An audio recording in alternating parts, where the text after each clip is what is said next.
तारक मेहता के इस एपिसोड में आपको देखने को मिल रहा है कि 4371 में कि भाई जेठालाल अभी भी अपने बालकनी में अटका हुआ है क्योंकि वो नीचे नहीं उतर पा रहा है। क्योंकि कैसे उतरे, सीढ़ी भी नहीं है और उतरने की ऐसी कोई चीज़ ही नहीं है जिससे वो नीचे उतर पाए। और उसका जो घर का दरवाज़ा है अभी भी बंद है और लॉक तो भाई वैसे भी टूटा हुआ है तो नहीं निकल पा रहा है। बट अभी होने वाली ये बात ये है कि भाई अभी भिड़े और पोपटलाल को सारी की सारी बात बताई कि क्या हुआ। फिर आया भूतनाथ। भूतनाथ को पूरी की पूरी बात बताने जाता है तो भाई पोपटलाल कहता है कि तुम रहने दो, मैं जो रिकॉर्डिंग की है वो उसको सुना दूंगा। और ये सारी की सारी बात होने के बाद भूतनाथ से वो रिक्वेस्ट करता है कि क्या भूतनाथ तुम मेरे घर के दरवाजे का जो लॉक है वो तोड़ दोगे, क्योंकि तभी मैं बाहर आ पाऊँगा। भूतनाथ कहता है कोई बात नहीं।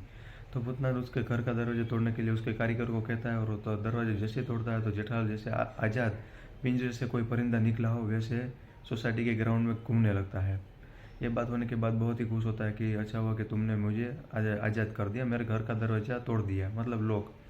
और वो भूतनाथ भी खुश होता है। फिर जो भूतनाथ का जो दूसरा कारीगर है वर्मा जी के घर के बाहर जाकर आता है और कहता है कि सेठ जी हमारे के वहाँ तो जो दरवाजा जो ताला था वो लगा भी नहीं हुआ और दरवाज़ा भी खुला था।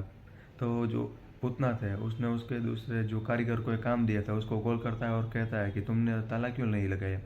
तो कहता है मैंने ताला तो लगाया था। और फिर गोकुलनाथ सोसाइटी में आता है और कहता है कि आपने बीविंग बोला था, मैंने बीविंग में ताला लगा दिया। और जेठालाल यह बात सुनकर बहुत ही गुस्सा होता है क्योंकि भूतनाथ ने तो डीविंग कहा था और इसने बीविंग सुन लिया।